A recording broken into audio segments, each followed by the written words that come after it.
Bismillahirrahmanirrahim. Bismillahirrahmanirrahim.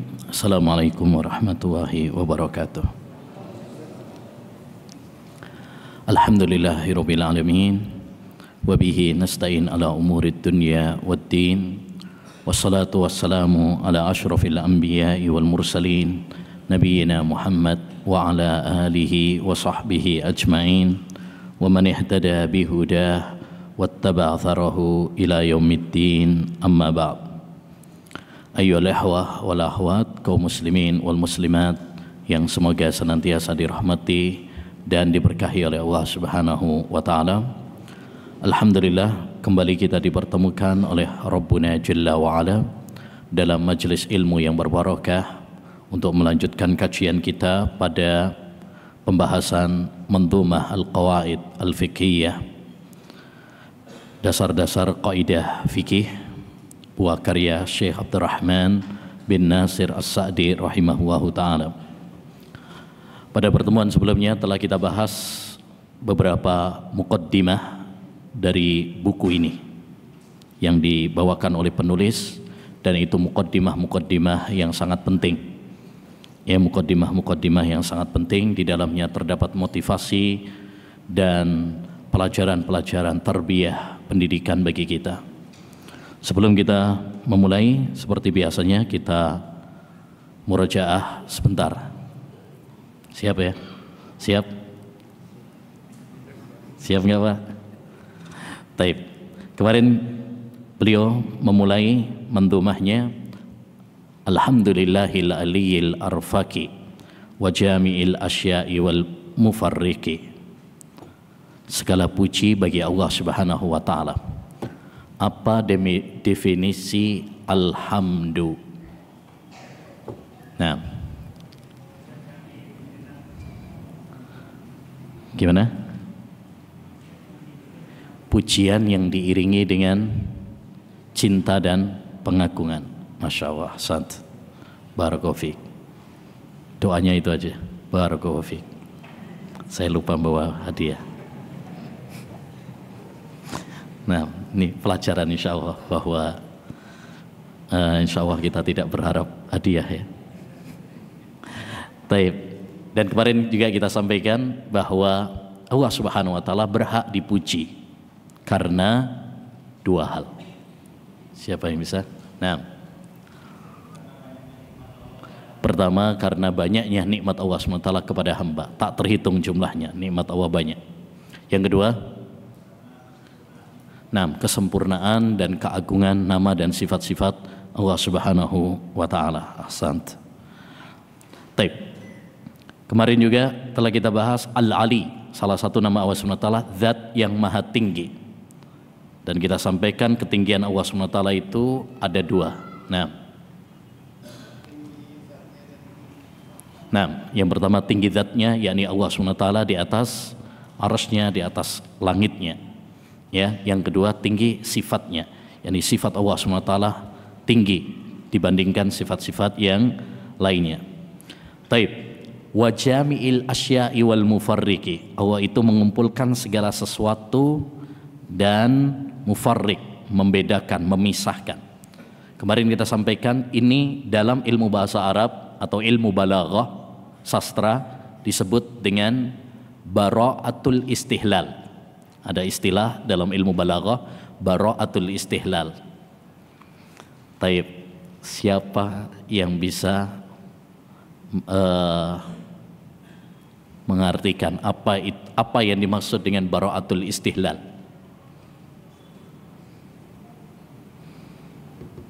Ada yang bisa? Bara'atul istihlal. Nah. Taib. Ada yang bisa? Itu terjemahannya. Terjemahan wa jami'ul asya' wal mufarriqi. Enggak. Kita sampaikan kalimat ini, wa jami'ul asya' wal mufarriqi, dalam ilmu bahasa Arab disebut dengan bara'atul istihlal. Apa itu bara'atul istihlal? Enggak ada? Nah, bara'atul istihlal adalah seorang penulis ya menggunakan kalimat-kalimat dalam pembukaannya sesuai dengan isi kitabnya. Sesuai dengan isi kitabnya. Isi kitab ini tentang kaidah fikih. Kaidah fikih itu mengumpulkan yang berserakan. Makanya beliau pun di sini mengatakan wajami'il asya'i wal mufarriqi. Paham ya? Jadi Bara'atul Istihlal itu adalah penulis menggunakan kalimat-kalimat atau kata-kata yang sesuai dengan isi kandungan kitabnya. Taib. Dzin ni'amil wasi'atil ghazirah. Allah Subhanahu wa taala memiliki berbagai nikmat. Kemarin kita sampaikan nikmat itu terbagi menjadi dua. Nah, nikmat yang zahirah, yang nampak seperti apa? Kesehatan, rezeki, ya. Nah, kasih anak, istri. Nah, yang kedua, nikmat yang batinah, yang tidak nampak seperti apa? Ilmu, iman, nggak kelihatan, tapi itu nikmat, bahkan nikmat yang lebih besar. Nah, kemudian summa salatu ma'salamin daimi ala rasulil qurasyil khatami. Kemudian bersalawat kepada Nabi. Setelah memuji Allah, dia bersalawat. Kemarin kita sampaikan makna salawat. Makna salawat. Nah, siapa yang bisa? Pak. Nah, kalau salawat itu dari Allah SWT, maksudnya adalah Allah memuji Nabi Muhammad di hadapan para malaikatnya. Tapi kalau dari makhluk, artinya apa? Doa. Kalau kita bersolawat, malaikat bersolawat, maksudnya kita berdoa supaya Allah SWT ya memuji Nabi Muhammad di hadapan para malaikatnya. Taib. Kemudian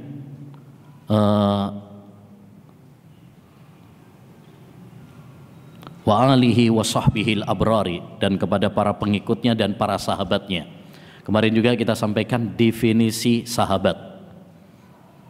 Pak, apa arti sahabat?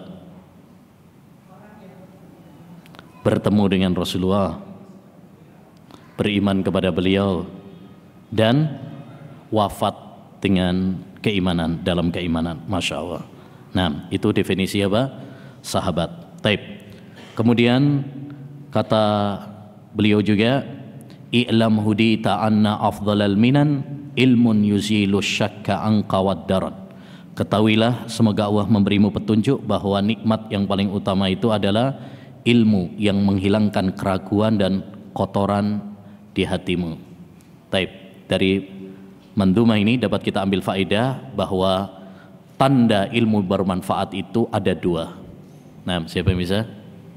Tanda ilmu yang bermanfaat itu ada dua. Nah,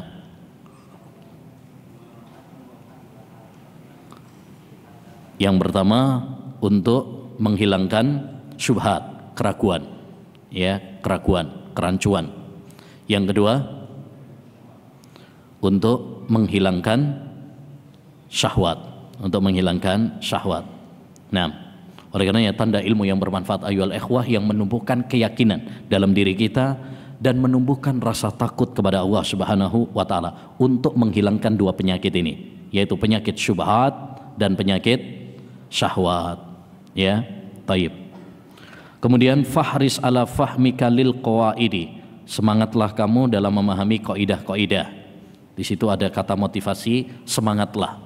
Dan kemarin kita sampaikan bahwa kunci kesuksesan termasuk yaitu dalam menuntut ilmu yang disebutkan oleh Nabi ada 3. Nah, siapa? Nah,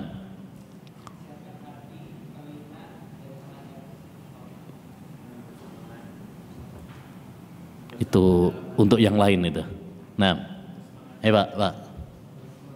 Yang pertama bersemangat. Yang kedua berdoa, meminta pertolongan. Kemudian yang ketiga, jangan lemah, jangan gugur di tengah jalan. Nah, fahris ala fahmika lil qawaidi jami'atil masail syawaridi. litartaki fil ilmi khaira murtaqa wa taktafi sublal ladzi qad wufiqa. Ya, semangatlah kamu belajar kaidah fikih, karena dengan belajar kaidah fikih kamu akan naik level, naik kelas, dan akan mengikuti jejak para ulama. Ini menunjukkan tentang beberapa faedah kalau kita mempelajari kaidah fikih. Dan dulu sudah kita sampaikan pada pertemuan yang pertama beberapa manfaat kita mempelajari kaidah fikih. Salah satunya adalah membuat ilmu kita semakin kokoh, ya, semakin kokoh. Kemudian kata beliau, wa hadhihi qawaidun nadhamtuha min kutbi ahlil ilmi qad hassaltuha jazahumul maula azimal ajri. Ya, ini adalah mandumah yang aku susun dari kitab-kitab para ulama. Semoga Allah membalas mereka. Kemarin kita ambil faedah di sini menunjukkan tawadhu'nya penulis, di mana beliau seakan-akan mengatakan ini bukan dari saya. Ini saya hanya cuma ngumpulkan dari kitab-kitab para ulama. Dan inilah yang kemudian menjadikan kitab-kitab beliau diberkahi oleh Allah. Tawadhu. Makanya seorang penuntut ilmu harus tawadhu. Ya, min barakatil ilmi azwuhu ila qailih. Termasuk keberkahan ilmu adalah kamu menyandarkan ilmu kepada ahlinya. Ya, jangan ngaku-ngaku apa yang itu bukan ada pada diri kita. Ya, dan ini juga menunjukkan kepada kita faedah, yaitu anjuran bagi kita mendoakan kebaikan untuk siapapun yang telah berbuat baik kepada kita, termasuk para ulama, para ustadz, ya, yang telah membimbing kita, mendidik kita. Ya, doakan kebaikan untuk mereka. Ini termasuk akhlak dan adab. Dahulu Imam Abu Hanifah pernah mengatakan, semenjak guru saya, ya, Nu'man Hammad meninggal dunia, tidaklah saya sholat kecuali saya mendoakan untuknya dan untuk ayah saya. Artinya setiap sholat beliau mendoakan untuk gurunya, yaitu Hammad, dan untuk orang tuanya. Ini akhlak para ulama. Jangan malah menjadi murid-murid yang durhaka, ya, membalas air susu dengan air tuba. Nah, seperti sekarang banyak murid-murid yang durhaka kepada, ya, gurunya. Nah, baik, sekarang kita masuk kepada pembahasan kitab, ya, dan masuk pada isi kaidah fikih. Jadi kalau kemarin itu muqaddimah, ya, motivasi, ya, untuk semangat belajar ilmu, termasuk semangat belajar kaidah-kaidah fikih, dan ucapan terima kasih, doa untuk para ulama. Sekarang kita masuk. Bismillahirrahmanirrahim. An-niyatu syartun lisairil amal bihas salahu wal fasadu lil amal. Niat adalah syarat semua amalan. Baik dan rusaknya amal tergantung pada niat. Niat adalah syarat semua amalan. Baik dan rusaknya amal tergantung pada niat. Jadi ini kaidah fikih yang pertama yang dibahas oleh penulis. Ya. Kenapa? Karena masalah niat ini masalah yang sangat penting. Bukan hanya dalam kaidah fikih saja. Para ulama pun dalam ilmu hadis selalu mendahulukan hadis tentang niat. Makanya antum dalam kitab Sahih Bukhari atau Arba'in Nawawi atau yang lainnya, biasanya para ulama ahlul hadis memulai kitab-kitab mereka dengan hadis innamal a'malu bin niat. Setiap amalan itu tergantung kepada niatnya. Jadi sama. Kalau para ulama, ya, ahlul hadis memulai dengan innamal a'malu binniyat, ya, dalam kaidah fikih pun dimulai dengan masalah niat. Karena niat adalah pondasi, ya, niat itu adalah pondasi untuk semua amal ibadah yang kita lakukan. Dan niat adalah motor penggerak, ya, motor penggerak untuk amal ibadah kita. Jadi kenapa kita bisa semangat ke masjid ini sekarang? Motor penggeraknya Niat. Niatlah yang memotivasi kita niatlah yang menggerakkan hati kita untuk menimba ilmu, untuk mendapatkan faedah. Jadi motor penggerak. Makanya Syekhul Islam Taimiyah rahimahullah pernah mengatakan, an-niyatu lil amal karuhi lil jasad.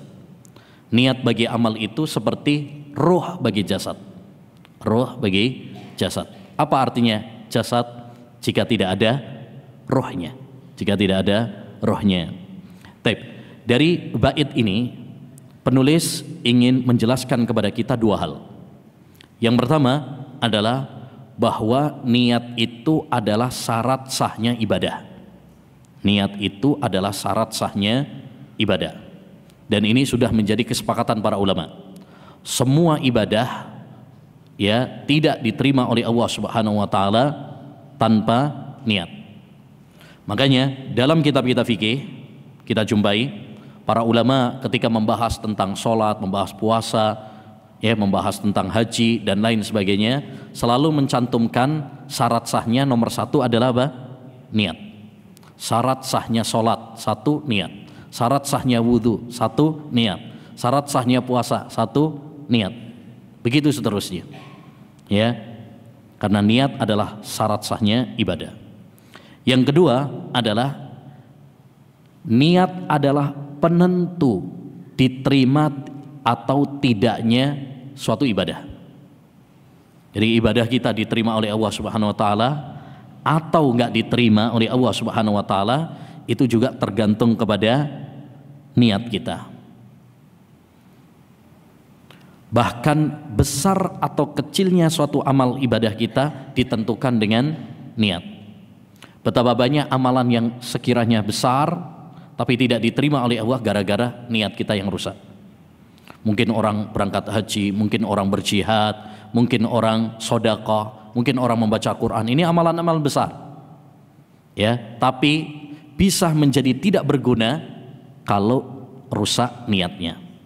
Bukankah Nabi SAW pernah menjelaskan 3 golongan yang pertama kali diseret ke neraka justru adalah yang pertama orang yang jihad, yang kedua orang yang baca Quran, yang ketiga orang yang bersedekah. Ya. Di sisi yang lain, Nabi SAW pernah mengabarkan, saya pernah melihat ada orang masuk surga gara-gara menyingkirkan gangguan dari jalan. Nabi juga mengabarkan ada seorang wanita pelacur di zaman Bani Israel yang diampuni dosanya oleh Allah, dimasukkan oleh Allah ke surga gara-gara ya memberi minum kepada anjing yang kehausan. Itu mungkin amalan sederhana, amalan yang kecil, ya, tapi menjadi mulia dengan keikhlasan dan lurusnya niat mereka. Makanya peran niat itu sangat menentukan apakah amal ibadah kita diterima ataukah tidak. Kaidah ini yang disebutkan oleh penulis, ya, dan darinya lah muncul kaidah fikih yang disebut oleh para ulama, ya, al-umuru bimaqasidiha. Dan ini sudah kita sampaikan, ini termasuk 5 kaidah besar. Al-umuru bimaqasidiha. Segala sesuatu itu tergantung kepada niatnya, tujuannya. Dalil dari kaidah ini, kaidah fikih ini banyak. Di antaranya yang paling masyhur adalah hadis Umar bin Khattab radhiyallahu an dalam Bukhari Muslim, di mana Nabi SAW mengatakan, innamal a'malu bin niyat wa innama likulli imri'im ma nawa. Segala amalan itu tergantung kepada niatnya. Setiap orang tergantung apa yang dia niatkan. Ini hadis yang sangat agung, ya, disepakati para ulama tentang kesahihannya, tentang keagungannya. Ya, bahkan kata Imam Syafi'i rahimahullah, hadis ini mencakup sepertiga ilmu, karena hampir semua permasalahan itu ya dalam bingkai hadis yang mulia ini. Taib, pembahasan tentang masalah niat panjang, tapi kita akan bahas dalam beberapa permasalahan supaya lebih sistematis. Yang pertama adalah definisi niat. Apa sih yang dimaksud dengan niat? Niat dari bahasa Arab nawa, ya, yanwi niyatan, yang artinya bermaksud atau bertekad. Itu secara bahasa. Jadi niat itu diambil dari bahasa Arab. Makanya bahasa Indonesia itu banyak diserap dari bahasa Arab, Pak. Makanya jangan anti Arab. Jangan anti Arab.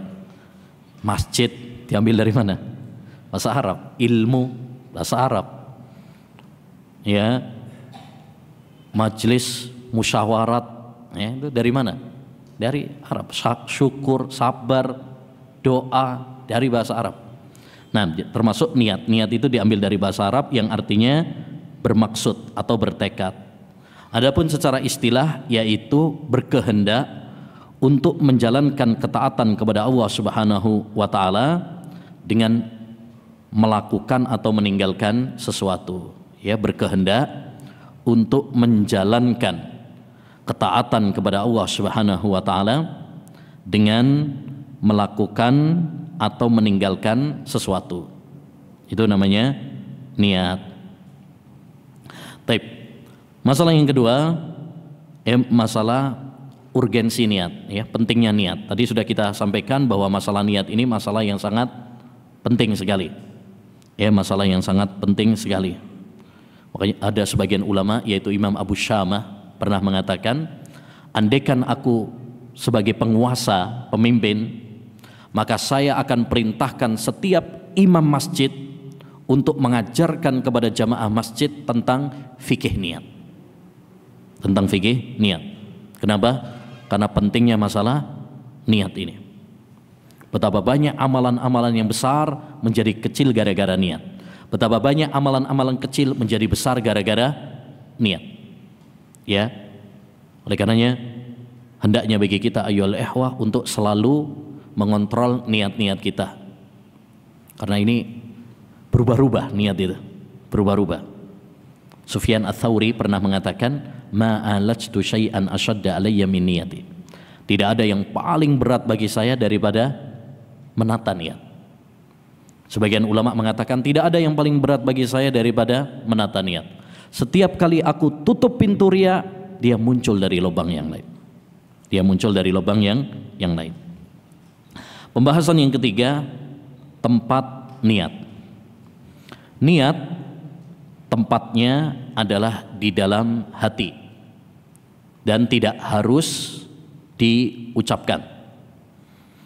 Ya, tidak ada perselisihan di kalangan para ulama bahwa niat itu tempatnya adalah di dalam hati dan tidak ada kewajiban untuk melafadzkannya. Sepakat para ulama, tidak ada kewajiban. Hanya apakah dianjurkan melafadzkan atau tidak, ini ada perbedaan. Tapi keharusan tidak ada. Ya, apakah ada anjuran atau tidak? Nah, ini ada dua pendapat dalam masalah ini. Pendapat yang pertama mengatakan apa? Dianjurkan untuk melafadzkan niat dalam setiap ibadah. Dan ini yang masyhur dalam mazhab Syafi'i. Makanya antum mungkin dalam kitab-kitab fikih ya sering dianjurkan untuk melafadzkan apa? Niat. Mau sholat, nawaitu sholat al-isya fi masjid al-aziz misalkan. Fardhon lillahi ta'ala, adaan lillahi ta'ala, dan seterusnya. Baik, pendapat yang kedua adalah bahwa melafadzkan niat itu tidak disyariatkan karena tidak pernah dicontohkan oleh Nabi SAW dan para sahabatnya. Tidak ada dalil yang menunjukkan bahwa Nabi setiap akan melakukan amal ibadah itu apa? Melafadzkan, ya, mengeraskan niatnya. Ya. Dan ini insya Allah ta'ala pendapat yang lebih kuat bahwa ya tidak ada syariat, tidak ada anjuran untuk melafadzkan niat. Jadi cukup di dalam apa? Hati saja. Karena wa khairul hadi hadi Muhammad SAW. Sebaik-baik petunjuk adalah petunjuk Nabi Muhammad SAW. Adapun alasan pendapat yang pertama bahwa itu untuk memperkuat apa yang ada di dalam hati. Ya, kita katakan ini hanya ya alasan, akal-akalan, dan setiap alasan atau akal-akalan yang bertentangan dengan dalil maka tidak bisa dipakai, tidak bisa digunakan. Tidak bisa digunakan. Andaikan itu baik, tentu akan dicontohkan oleh Nabi Shallallahu Alaihi Wasallam. Lebih-lebih ayyuhal ikhwah, dengan kita melafatkan atau mengeraskan niat, ini malah membuat apa? Was-was, membuat merepotkan diri kita. Ya, merepotkan diri kita. Andaikan setiap ibadah kita harus melafatkan, ya itu malah merepotkan, memberatkan diri kita sendiri, bahkan membuat was-was dalam diri kita. Pernah diceritakan bahwa Imam Abul Hasan Al-Hamadani, seorang madhab Syafi'i, ayahnya seorang madhab Syafi'i. Dalam madhab Syafi'i tadi sudah kita sampaikan, setiap ibadah itu dianjurkan untuk melafatkan niat. Nah, ayahnya seorang bermadhab Syafi'i, ketika mau mukul anaknya melafatkan niat dulu. Nawaitu dzarba waladi ta'diban.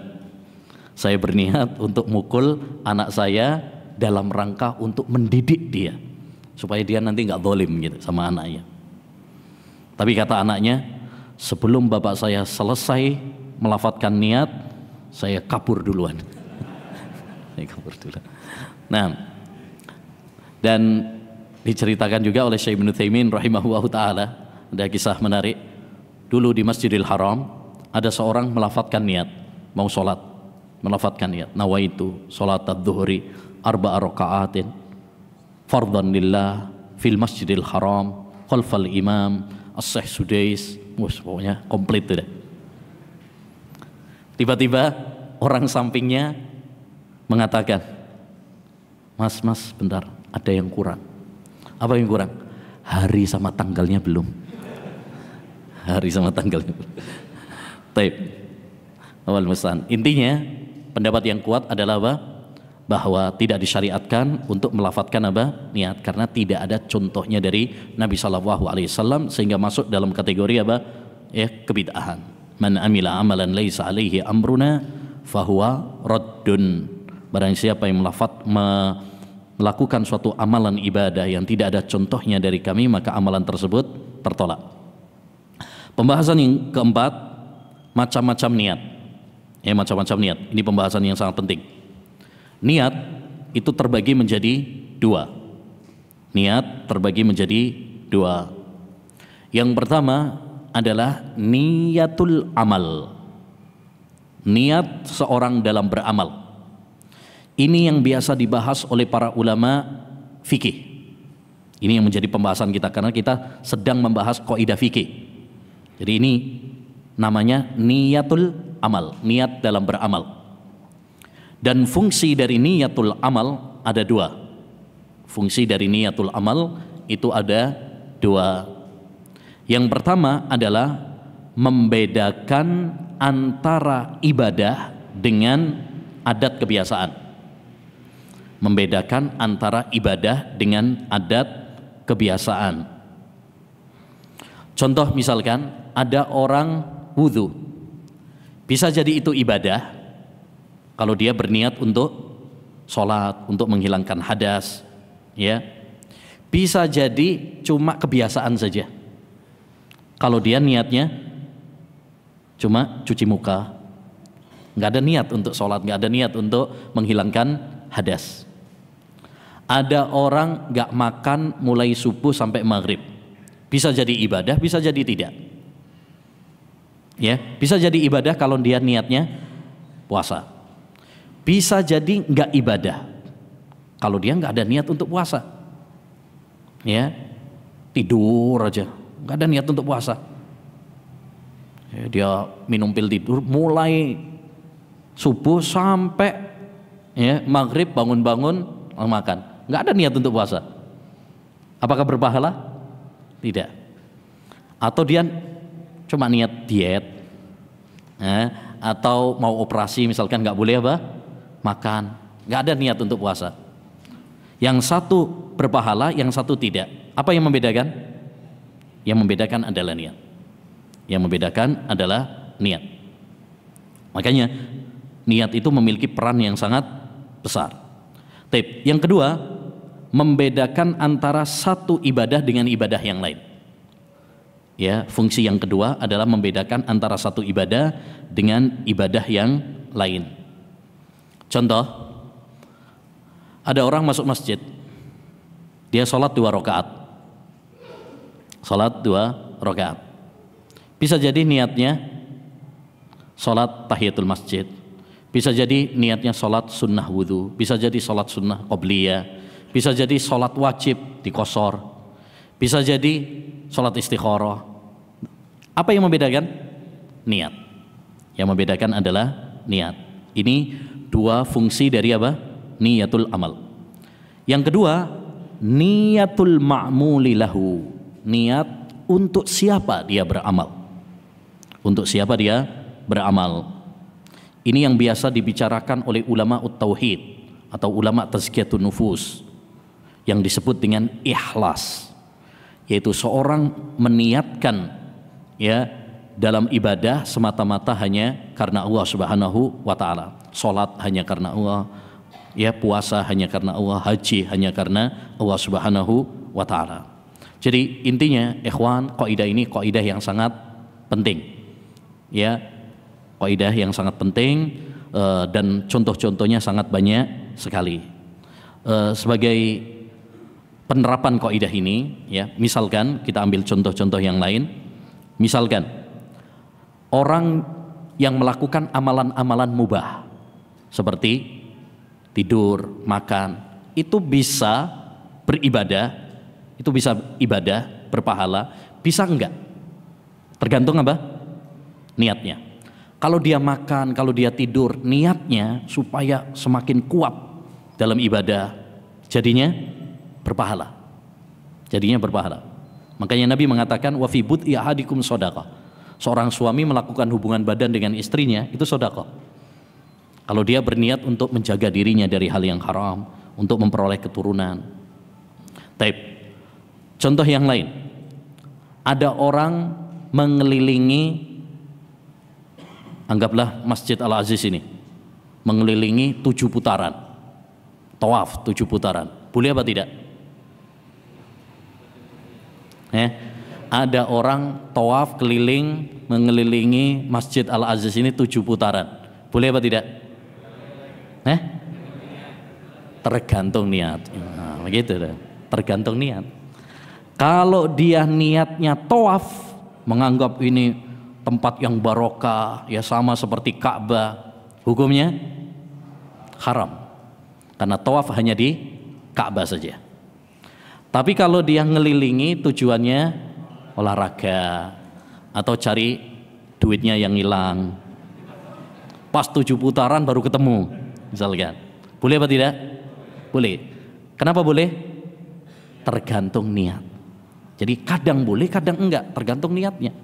Tergantung niatnya. Ambil contoh yang lain.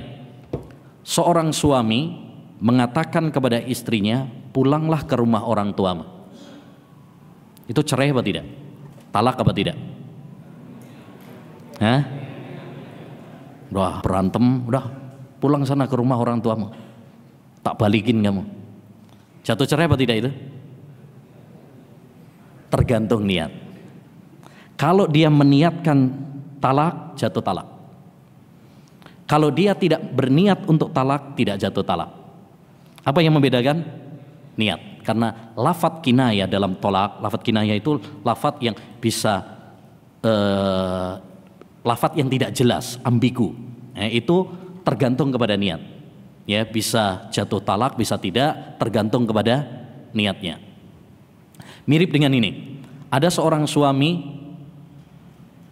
manggil istrinya Umi atau Dek. Kalau orang Jawa biasanya manggil istrinya Dek. Atau kadang kita ikhwan kadang manggil istrinya apa?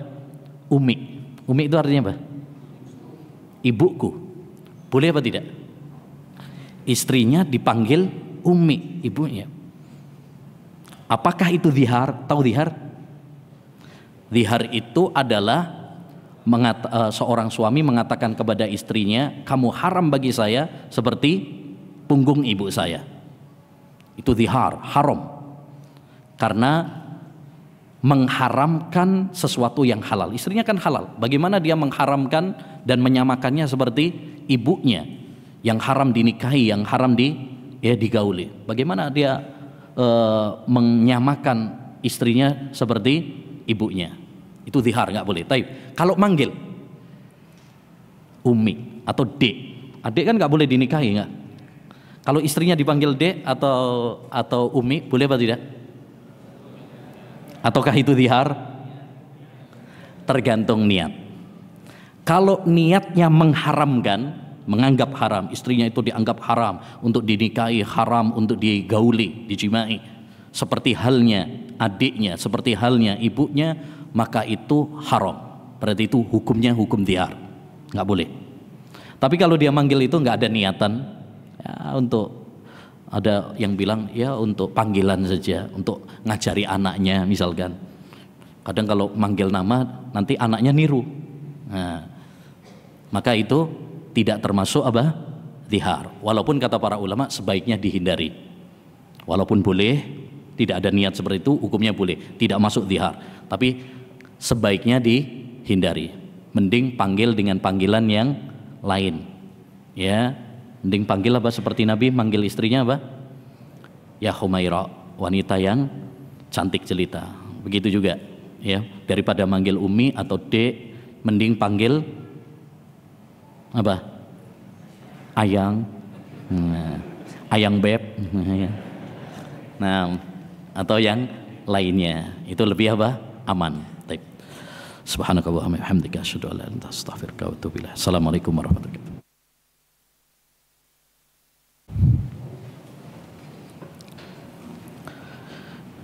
Bismillahirrahmanirrahim. Alhamdulillah wassalatu wassalamu ala Rasulillah wala haula wala quwata illa billah, amma ba'd.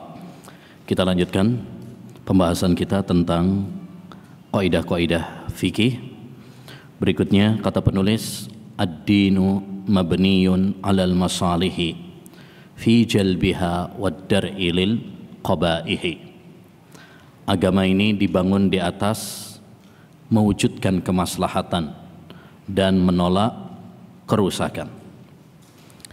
Kaidah ini ayyul ikhwah, kaidah yang sangat penting sekali, yang menunjukkan keindahan agama Islam yang mulia sebagai agama satu-satunya yang diterima oleh Allah Subhanahu wa taala. Innad dina indallahil Islam, sesungguhnya agama di sisi Allah hanyalah Islam. Wa may yabtaghi ghairal islami dinan fala yuqbala min wa huwa fil akhirati minal khasirin. Barang siapa yang mencari agama selain agama Islam, maka dia tidak diterima dan dia termasuk orang yang merugi di dunia dan di akhirat. Dan syariat Islam memiliki beberapa keindahan-keindahan. Salah satunya adalah apa yang disampaikan oleh penulis ini, di mana beliau mengatakan bahwa agama Islam, syariat Islam, kalau kita perhatikan semua syariatnya adalah untuk mewujudkan kemaslahatan dan untuk membendung kerusakan. Ya, membendung kerusakan.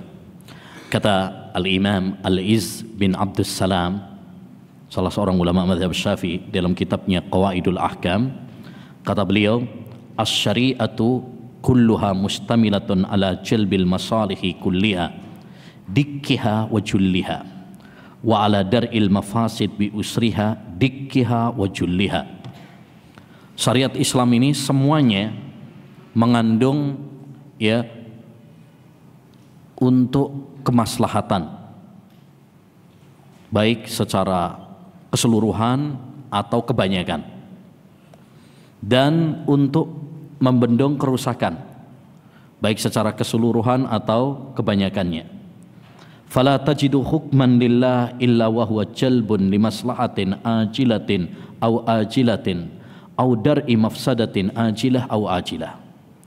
Tidak akan kamu dapati suatu hukum Allah Subhanahu wa taala satupun kecuali dia mengandung kebaikan baik di dunia maupun di akhirat, dan membendung kerusakan baik di dunia maupun di akhirat. Jadi ini salah satu keindahan syariat Islam. Ya, oleh karenanya siapapun yang menetapkan kemaslahatan yang tidak ada dalam syariat Islam, maka hanya ada dua kemungkinan. Kemungkinan yang pertama, syariat memerintahkan kemaslahatan tersebut, cuma orang ini nggak tahu.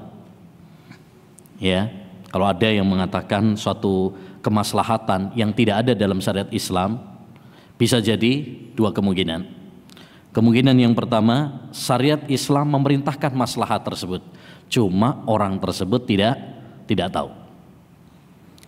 Yang kedua, bisa jadi menurut dia itu suatu kemaslahatan, padahal sebenarnya bukanlah sebuah kemaslahatan.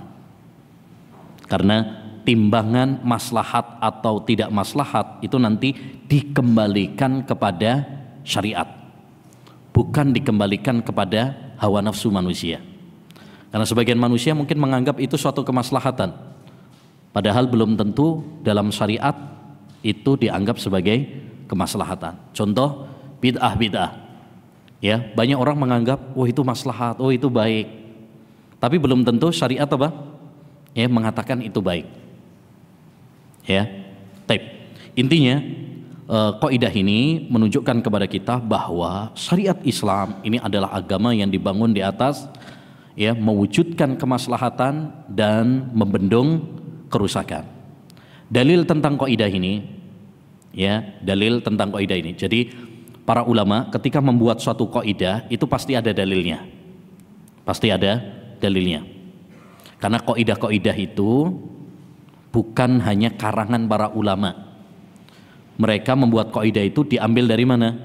Dari Quran, dari hadis, ya, dari athar para sahabat Nabi Shallallahu Alaihi Wasallam. Sebagaimana dulu sudah pernah kita bahas, sumber kaidah itu bisa diambil dari Quran, bisa diambil dari hadis, bisa diambil dari athar para sahabat Nabi Shallallahu Alaihi Wasallam. Di antara dalil yang menunjukkan tentang kaidah ini adalah firman Allah Subhanahu wa taala dalam surat Al-Anbiya ayat 107, di mana Allah Subhanahu wa taala mengatakan, "Wa ma arsalnaka illa rahmatal lil alamin." Tidaklah kami mengutusmu wahai Muhammad kecuali sebagai rahmat bagi alam semesta ini. Yang namanya rahmat berarti adalah kemaslahatan, kebaikan, ya, dan menghilangkan mafsadat kerusakan bagi umat manusia. Demikian juga di antara dalil yang lain adalah firman Allah SWT dalam surat An-Nahl ayat 90, di mana Allah Subhanahu wa taala mengatakan, "Innallaha ya'muru bil adli wal ihsan wa yanha 'anil fahsya'i wal munkar." Sesungguhnya Allah Subhanahu wa taala memerintahkan ya keadilan dan berbuat baik. Ini untuk kemaslahatan, keadilan dan berbuat baik. Wa yanha 'anil fahsya'i wal munkar, dan melarang dari perbuatan yang keji dan mungkar. Ini untuk membendung apa? Kerusakan. Jadi ayat ini ayat yang memerintahkan kepada kita kemaslahatan-kemaslahatan seperti adil, berbuat baik, itu maslahat, dan melarang kita dari mafsadat, kerusakan-kerusakan, ya, seperti perbuatan-perbuatan yang keji, zina, liwat, ya, demikian juga kemungkaran-kemungkaran, ya, syirik, bid'ah, maksiat. Itu ya termasuk dari dalam ayat yang mulia ini. Dan maslahat dibagi oleh para ulama menjadi 3. Maslahat dibagi oleh para ulama menjadi 3. Yang pertama, maslahat mu'tabarah. Maslahat mu'tabarah. Mu'tabarah itu artinya yang dianggap, kemaslahatan yang dianggap, yaitu kemaslahatan yang ada perintahnya dalam Al-Quran dan hadis. Maslahat yang ada perintahnya dalam Al-Quran dan hadis. Contoh seperti tauhid, ada perintahnya dalam Al-Quran dan hadis? Ada. Salat, ada perintahnya dalam Al-Quran dan hadis? Ada. Puasa, Ada perintahnya dalam Al-Quran dan hadis? Ada. Berarti ini adalah maslahat mu'tabarah yang dianggap oleh syariat, karena ada dalilnya dalam Quran dan ada dalilnya dalam hadis. Maka maslahat ini ya hujjah, bisa dijadikan sebagai apa? Dalil dengan kesepakatan para ulama. Yang kedua adalah maslahat mulghah. Mulghah itu tidak dianggap, diabaikan, yaitu kemaslahatan dalam pandangan manusia, tetapi syariat tidak memandangnya sebagai suatu kemaslahatan. Jadi manusia memandangnya itu sebagai apa? Maslahat, tapi syariat tidak menganggapnya itu sebagai ya maslahat. Dan tadi sudah kita sampaikan, patokan untuk menilai ini maslahat atau tidak dikembalikan kepada apa? Timbangannya syariat, dalil, bukan hawa nafsu. Kalau hawa nafsu manusia beda-beda nanti. Ya, kalau perasaan ngikuti perasaan beda-beda. Jadi maslahat mulghah itu maslahat yang tidak dianggap. Menurut manusia itu baik, maslahat, tapi syariat tidak menganggap itu sebagai maslahat. Contohnya apa? Bid'ah-bid'ah. Banyak bid'ah-bid'ah yang dilakukan oleh sebagian masyarakat, mereka menganggapnya itu adalah apa? Maslahat, baik. Sampai ada istilah bid'ah hasanah, bid'ah yang baik, gitu kan? Bid'ah yang baik. Sampai ada majelis taklim namanya majelis taklim bid'ah hasanah. Ya. Nah, tapi menurut syariat bid'ah itu jelek. Wa syarrul umuri muhdatsatuha, kata Nabi, ya sejelek-jelek urusan itu adalah perkara bid'ah, ya perkara yang baru dalam agama. Ya. Taib. Yang ketiga, ya tentu ini jelas ini bukan suatu hujjah ya. Yang ini tidak bisa dijadikan sebagai hujjah. Maslahat seperti ini tidak dianggap dalam syariat, tidak bisa dipakai. Yang ketiga adalah maslahat mursalah. Maslahat mursalah. Mursalah itu artinya secara bahasa lepas. Ya, lepas. Jadi apa maslahat mursalah? Yaitu kemaslahatan yang tidak ada dalil yang memerintahkannya secara khusus, ya, tapi nggak ada juga larangannya. Jadi dalil yang memerintahkannya nggak ada, tapi yang melarang juga nggak ada, sehingga kategorinya dia lepas. Mau dianjurkan nggak ada dalil yang menganjurkan, mau dilarang juga nggak ada dalil secara khusus yang melarangnya. Ya, contohnya, contoh paling mudah, rambu-rambu lalu lintas. Rambu-rambu lalu lintas. Ada nggak dalil yang memerintahkannya dalam syariat? Ya, nggak ada.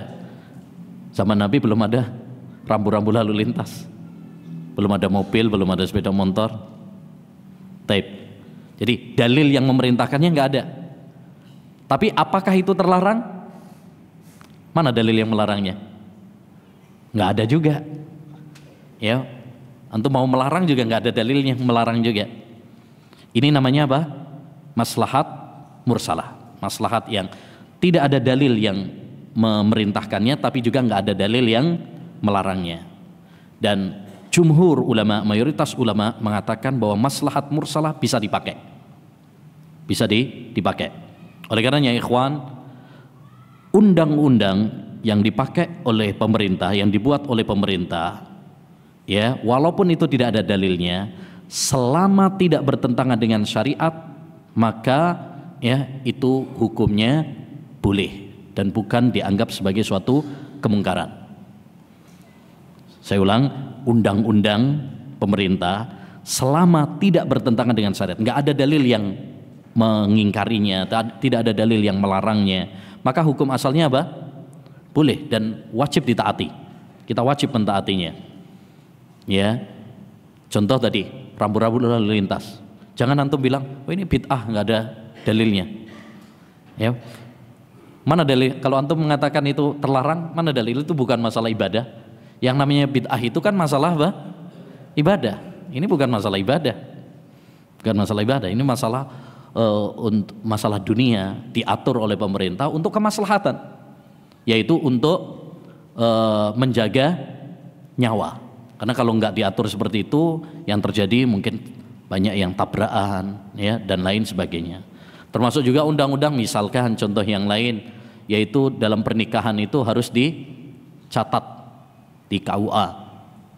Nggak boleh nikah siri, nggak boleh nikah siri. Nikah siri maksudnya nikah yang tidak dicatat di KUA. Zaman Nabi ada nggak pencatatan nikah? Ada mudinnya gitu, ada pegawai KUA-nya. Nggak ada di zaman Nabi, nggak ada. Pencatatan nggak ada. Tapi apakah itu terlarang? Tidak juga. Mana? Antum mau melarang? Mana dalil yang melarangnya? Nggak ada juga. Dan itu dibuat oleh pemerintah untuk suatu kemaslahatan, yaitu supaya apa? Supaya ada bukti. Ketika antum menikah ada buktinya. Ya. Kalau dalam hutang piutang saja kita harus nulis, mencatat, apalagi dalam pernikahan. Ya. Oleh karenanya ini masuknya kategorinya apa? Maslahat mursalah. Ya, dan maslahat mursalah tadi sudah kita sampaikan, ini adalah apa? Boleh untuk digunakan, boleh digunakan dan wajib untuk ditaati, ya. Wajib untuk ditaati. Taib. Dan maslahat dari sisi tingkatannya, terbagi menjadi 3. Maslahat dari sisi tingkatannya terbagi menjadi 3. Ada maslahat yang disebut maslahat darurat, kebutuhan primer. Kebutuhan primer. Ini yang namanya primer, ini berarti kebutuhan yang penting sekali. Kalau tidak ada sangat berbahaya. Yaitu 5 kebutuhan pokok yang sangat dijaga dalam Islam. Apa saja itu? Agama, nyawa, akal, harta, dan nasab. Ini 5 kebutuhan primer, 5 kebutuhan pokok yang sangat dijaga dalam Islam. Pertama, Islam menjaga agama. Makanya kita dianjurkan beribadah, dianjurkan beriman, ya. Dilarang dari syirik, dilarang dari bid'ah, dilarang dari maksiat, itu untuk menjaga agama. Yang kedua, Islam menjaga nyawa. Makanya dilarang pembunuhan, ya, diwajibkan bagi para pemimpin untuk menegakkan hukum qisas. Itu dalam rangka untuk menjaga nyawa. Yang ketiga, Islam menjaga akal. Makanya dilarang minum khamr, karena khamr itu merusak akal. Yang keempat, menjaga harta. Makanya dilarang pencurian. Mencuri haram, ya. Bahkan dalam Islam itu orang yang mencuri hukumannya dipotong tangannya. Semua itu dalam rangka untuk menjaga harta. Yang kelima, menjaga nasab. Makanya kita dilarang berzina. Dianjurkan menikah. Itu dalam rangka untuk menjaga nasab. Ya, itu nama maslahat apa? Darurat. Ya, primer, kebutuhan pokok. Yang kedua ada namanya maslahat yang sifatnya hajat, kebutuhan. Ya. Atau kalau istilah orang Indonesia sifatnya sekunder, ya. Kebutuhan, tapi tidak sampai kebutuhan yang primer. Ya. Tidak seperti yang pertama tadi. Seperti rukhsah dalam syariat, keringanan-keringanan di dalam syariat. Seperti kalau nggak bisa berwudu boleh dengan tayamum. Kalau safar boleh qasar, boleh menjama. Itu kebutuhan, kita butuh. Tapi tidak sampai pada taraf apa? Ya, darurat. Tidak sampai. Artinya kalau antum misalkan safar tapi kemudian tidak mengqasar, masalah apa tidak? Mati enggak? Enggak juga. Enggak. Taib. Yang ketiga, maslahat yang sifatnya pelengkap. Ya, pelengkap. Apa istilahnya? Tersier. Ya, pelengkap. Seperti misalkan sunnah-sunnah fitrah, ya, seperti potong kuku, cukur kumis, dan lain sebagainya. Ini pelengkap, ya, pemanis. Taib. Jadi intinya, ikhwan, bait ini menunjukkan kepada kita apa? Agama Islam ini agama yang dibangun di atas apa? Kemaslahatan. Tidaklah Allah Subhanahu wa taala memerintahkan kepada kita suatu perintah kecuali perintah itu mengandung apa? Maslahat. Baik kita mengetahuinya ataupun tidak mengetahui. Ya. Dan tidaklah Allah Subhanahu wa taala melarang kita suatu larangan kecuali mengandung mafsadat, kerusakan. Entah kita mengetahuinya atau tidak. Ya, karena kadang akal manusia itu terbatas. Kadang kita tahu, kadang kita tidak tahu. Misal, Allah Subhanahu wa taala melarang kita makan babi. Ya. Kewajiban kita taat, sami'na wa ata'na. Entah kita mengetahui hikmahnya atau tidak. Jangan sampai kita, saya nggak mau percaya sampai tahu hikmahnya dulu. Ya, nggak boleh gitu. Karena akal manusia terbatas. Tapi kalau kita tahu hikmahnya, itu lebih memantapkan. Seperti misalkan setelah kita selidiki, ya, ternyata betul kata para ahli kedokteran bahwa daging, ya, babi itu mengandung penyakit, ya, apa? Cacing pita, ya.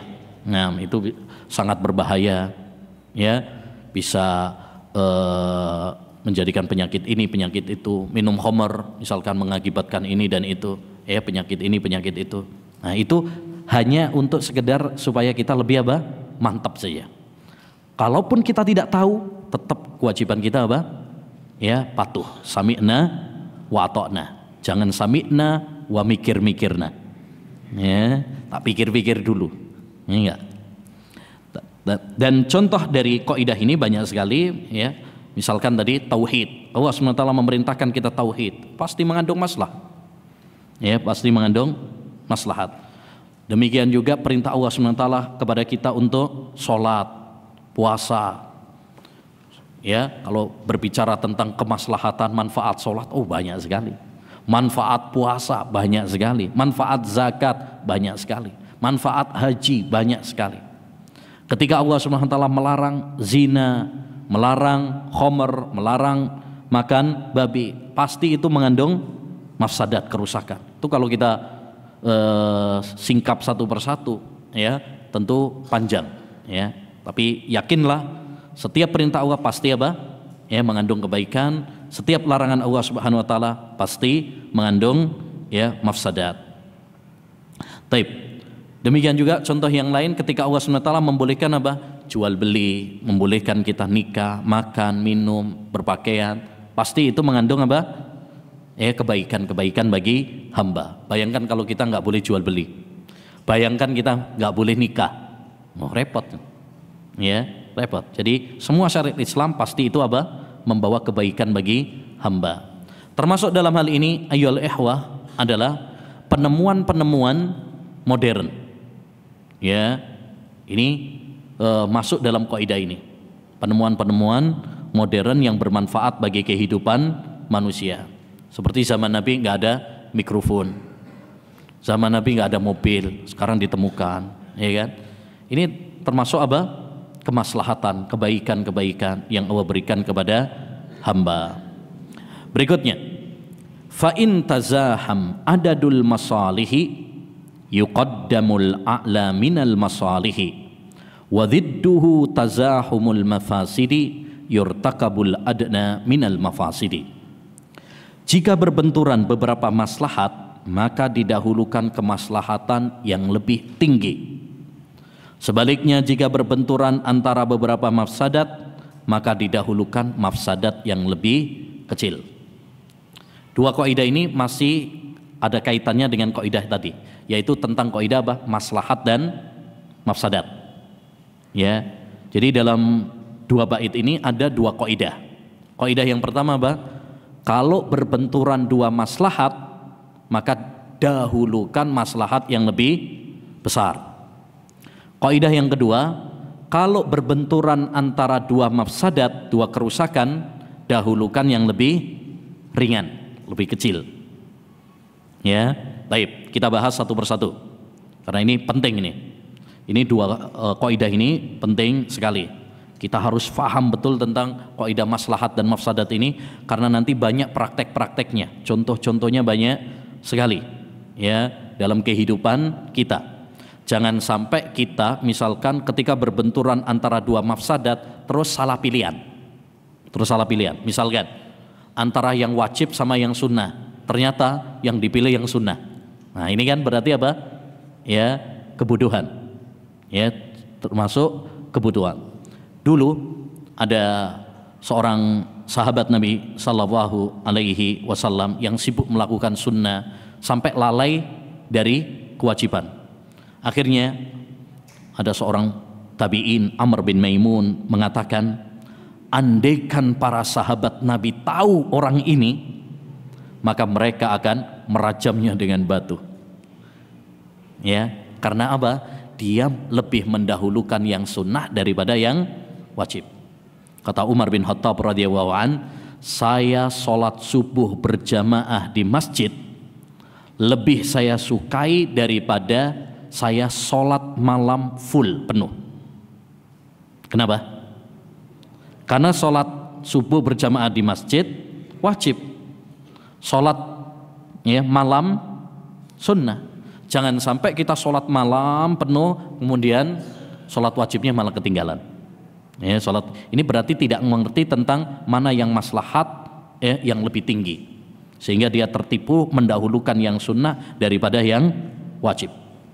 Ada perkataan bagus dari seorang ulama, man saghalahul fardhu anin nafli fahuwa ma'dzur wa man saghalahun naflu anil fardhi fahuwa maghrur.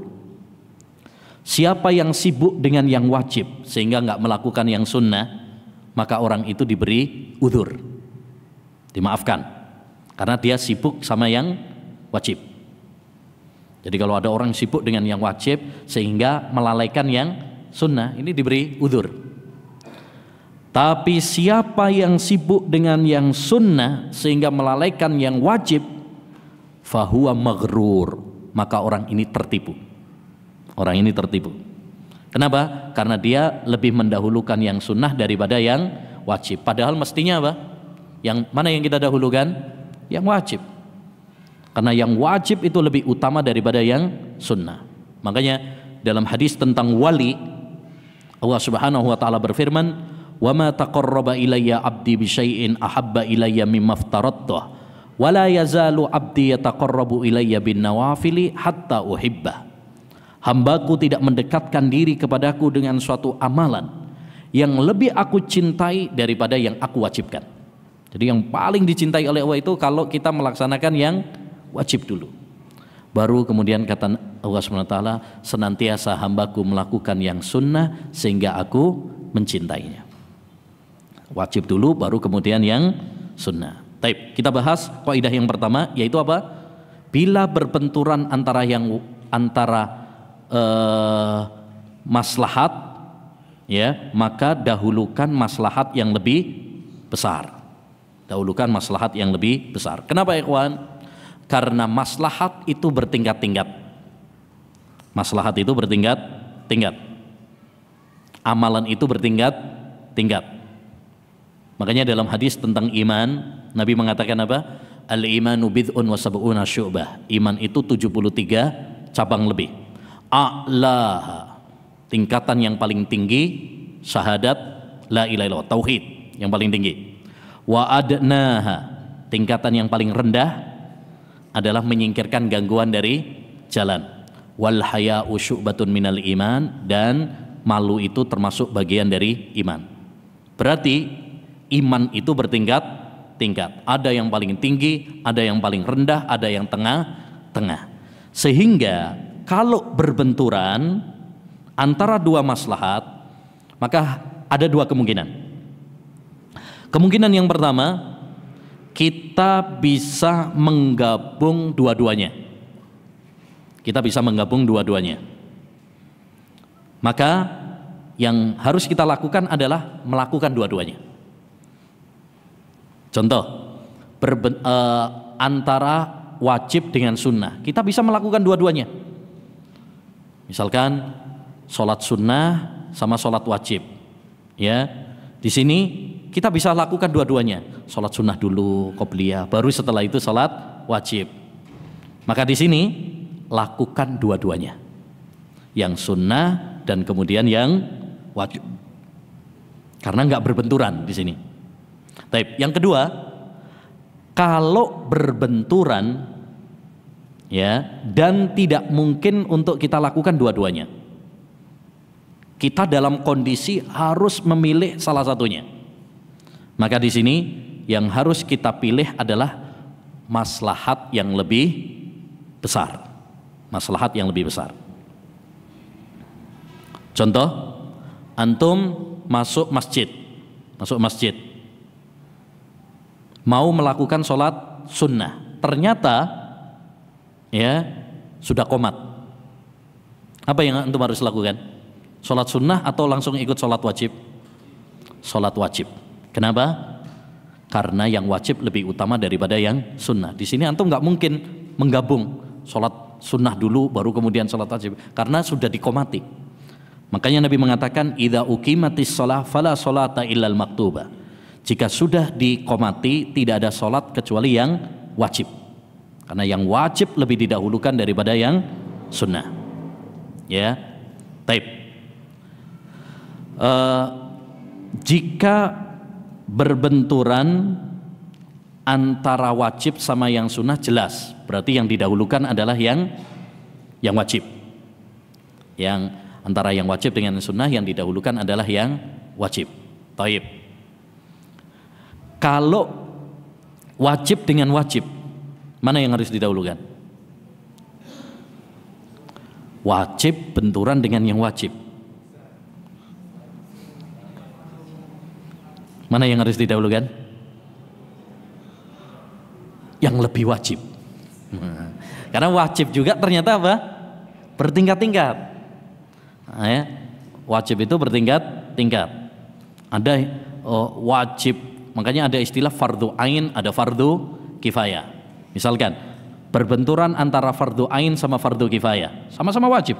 Fardu ain sama fardu kifayah, mana yang didahulukan? Fardu ain daripada fardu kifayah. Ya, taib. Sunnah dengan sunnah, mana yang harus didahulukan? Yang lebih sunnah, yang lebih tinggi sunnahnya. Dan itu bisa, ikhwan, dilihat nanti dari beberapa sisi. Bisa dari kedudukannya.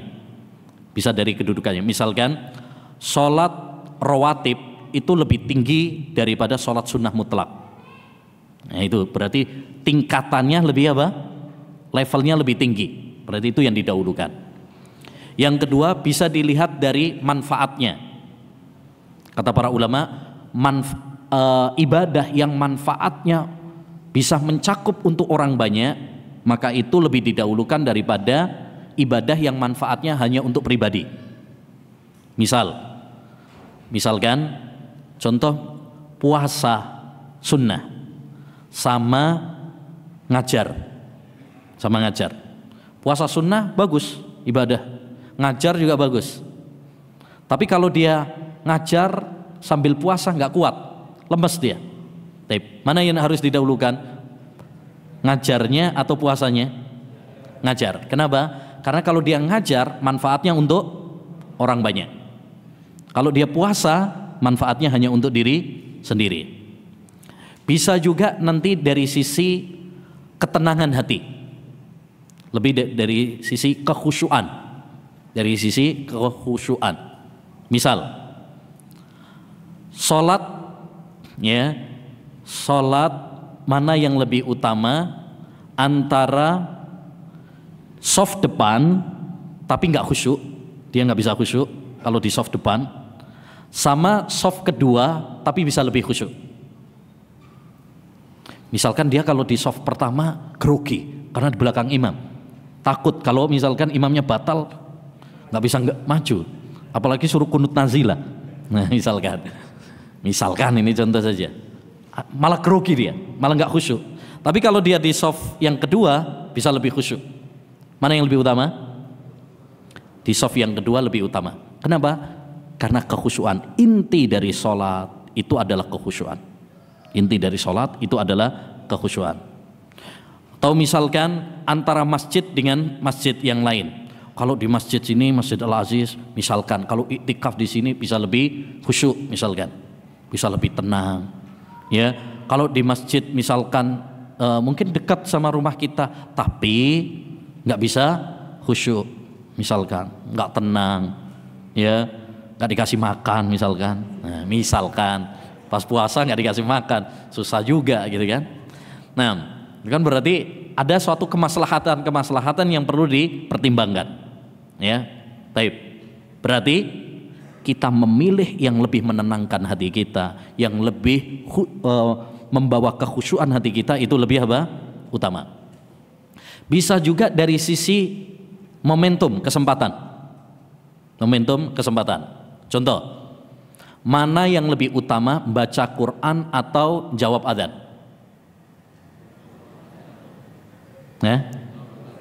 Baca Quran setiap satu huruf dapat dilipat gandakan oleh Allah 10 kali lipat. Sama jawab adzan.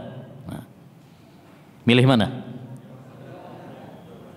Jawab adzan. Kenapa? Momentum. Itu namanya momentum. Kenapa momentum? Karena kalau jawab adzan itu, kalau baca Quran bisa setelah adzan nanti bisa dilanjut. Tapi kalau menjawab adzan, kalau sudah selesai hilang. Jadi momentumnya apa? Terlewatkan. Momentumnya terlewatkan. Ya, jelas ya? Taib. Maka itu lebih utama, lebih utama. Taib. Kaidah yang kedua adalah jika berbenturan antara dua mafsadat, maka yang didahulukan adalah mafsadat yang lebih ringan. Mafsadat yang lebih ringan.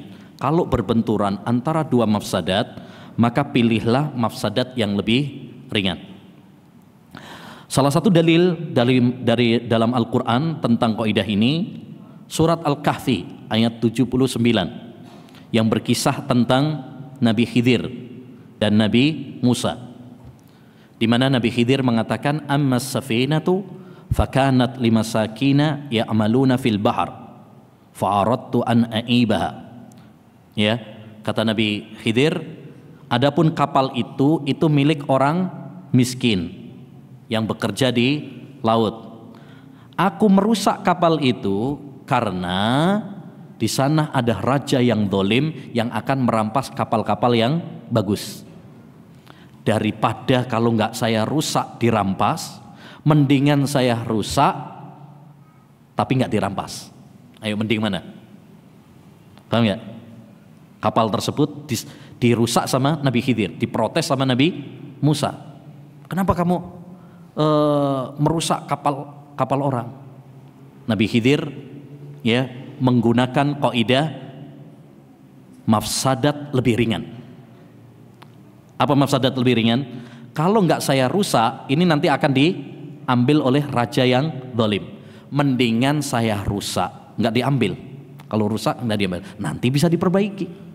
Daripada nanti kalau diambil sama orang zalim dia beli lagi, susah. Berarti di sini antara benturan dua mafsadat, tapi Nabi Khidir memilih mafsadat yang lebih ringan. Dalil yang lain, dalil tentang orang Arab Badui yang kencing di masjid.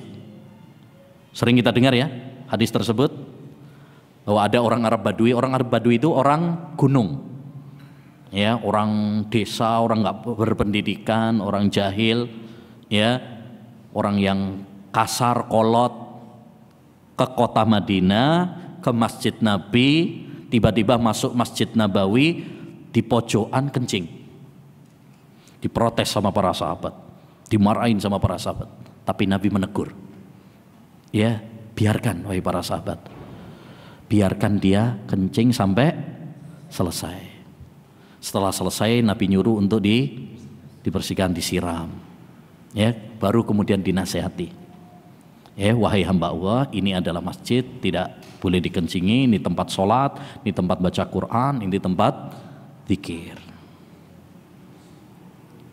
Nabi tahu nggak kencing di masjid itu kemungkaran? Tahu. Tapi kenapa Nabi SAW ya melarang para sahabat mengingkari di tengah orang Arab Badui tersebut sedang kencing? Karena mengingkari saat kencing bisa menimbulkan mafsadat lebih besar. Nabi di sini memilih mafsadat yang lebih ringan, lebih kecil. Mendingan dibiarkan dulu sampai selesai. Karena kalau tengah-tengah kencing ditegur, madharatnya lebih besar. Satu, menyakitkan dia. Coba antum praktekkan, pas tengah-tengah kencing suruh macet, sakit. Nggak percaya coba. Baik. Yang kedua, ya, kalau misalkan tengah kencing kemudian ditegur, dimarahin, itu malah kemana-mana, ya, cipratannya, kencingnya mungkin kena bajunya, kena kena pakaiannya, kena badannya. Yang ketiga, areanya bisa lebih meluas. Misalkan tadi harusnya diprotes, wah, dicegat sama para sahabat dari situ, dia lari di situ, kabur ke sana, dicegat sama para sahabat lagi. Akhirnya malah kemana-mana, sehingga malah meluas areanya. Nah, dengan Nabi SAW melarang dia, berarti mafsadatnya lebih kecil, karena nanti najisnya hanya di pojokan saja. Ya, di sini berarti Nabi pakai kaidah ini, yaitu apa? Memilih mafsadat yang lebih apa? Ringan, mafsadat yang lebih ringan. Jelas ya? Taib. Berarti, ikhwan, kalau berbenturan antara dua mafsadat, ya, sama seperti tadi. Kalau kita bisa tinggalkan dua-duanya, tinggalkan dua-duanya. Tapi kalau kita dihadapkan harus memilih salah satunya, maka pilihlah yang paling ringan. Contoh, haram dengan makruh. Haram dengan makruh, berarti yang dipilih makruh. Contoh yang haram, misalkan babi. Contoh yang makruh, bawang putih, bawang merah mentah. Itu antum makan bawang putih merah mentah, kemudian sholat nggak pakai gosok gigi, itu nggak makruh, karena akan menimbulkan apa? Bau yang tidak sedap. Bau yang tidak sedap. Jadi misalkan kalau harus memilih, berarti pilih yang lebih ringan, ya, milih yang lebih ringan. Taib. Rokok sama bawang putih. Rokok enak soalnya. Taib. Bagi ahli hisab. Taib. Taib. Kalau haram dengan haram, mana yang lebih dipilih? Ayo, haram dengan haram. Kalau tadi kan jelas haram sama makruh, yang dipilih makruh. Tapi kalau haram dengan haram, haram yang lebih ringan. Karena haram juga bertingkat-tingkat. Contoh, antum dalam kondisi terdesak, itu kan boleh makan bangkai. Nyari yang halal nggak ada, adanya bangkai. Tapi pilihan bangkainya ada dua. Nah, yang satu bangkai anjing, yang satu bangkai ayam. Nah, mana yang dipilih? Dua-duanya sama-sama haram. Bangkai kan sama-sama haram. Taib, mending yang mana? Mending yang ayam. Kenapa? Karena kalau bangkai anjing lebih berat.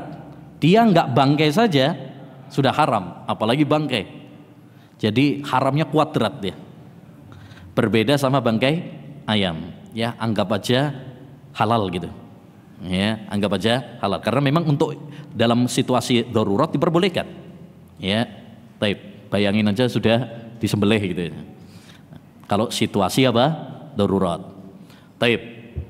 Ada orang kalau terdesak itu kan boleh. Tapi dia pilihannya sama-sama pahit. Misalkan ada orang kesedak, tahu kesedak ya? Mungkin dia makan badakor atau pentol, terus nyangkut di sini, nyangkut di tenggorokan.